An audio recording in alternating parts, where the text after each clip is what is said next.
2 games, 4 points. The Quinnipiac men's ice hockey team swept the weekend here at High Point Solutions Arena, beating the Dartmouth Big Green by a final score of 6-3 yesterday, and tonight hosted the Harvard Crimson and beat them by a final score of 4-2.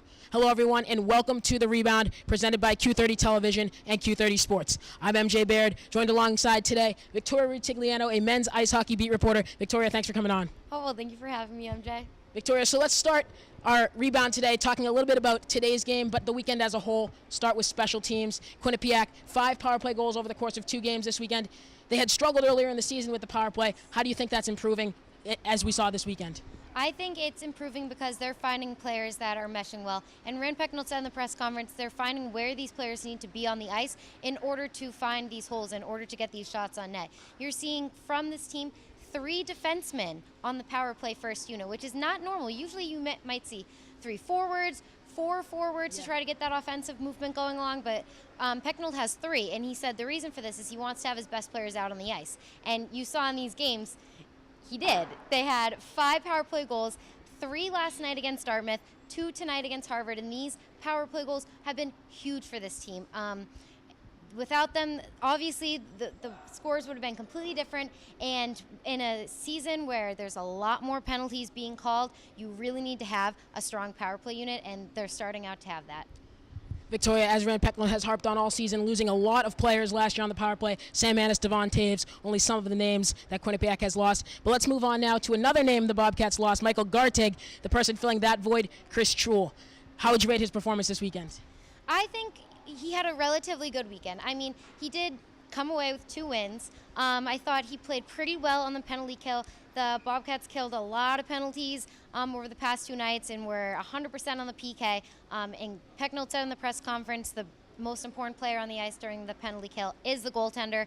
However, I think the reason why Harvard had so many shots on goal tonight compared to Quinnipiac was because he was giving up a lot of rebounds. He looked a little shaky in net, a lot of opportunities there. I think 2 of the goals last night from Dartmouth came off the rebound, and one of the goals tonight did. So he really needs to get a little bit more confident in holding the puck in, not letting it back out, because moving along further down the season, that could come up as troublesome.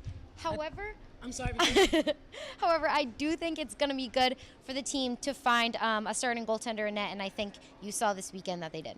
Chris Truehl, as I was about to say, 21 saves and 3 goals against last night, 30 saves, 2 goals against tonight. But as we were saying before, Quinnipiac losing a lot of players, so you got some new players filling in some new roles, seeing more time on ice, players such as Craig Martin, Luke Shiplow now seeing time at forward. He is a defenseman naturally.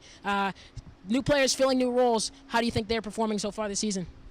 I mean, I think they've been crucial to the team so far this season. Like you said, they lost huge players when they lost Sam Annis, when they lost Devon Taves, Travis St. Dennis, and these players, they were needed to step up. And Luke Shiplow, we saw tonight, got the game-winning goal. It was a beautiful goal. Craig Martin as well with a goal. These players, especially on the special units, being trusted to play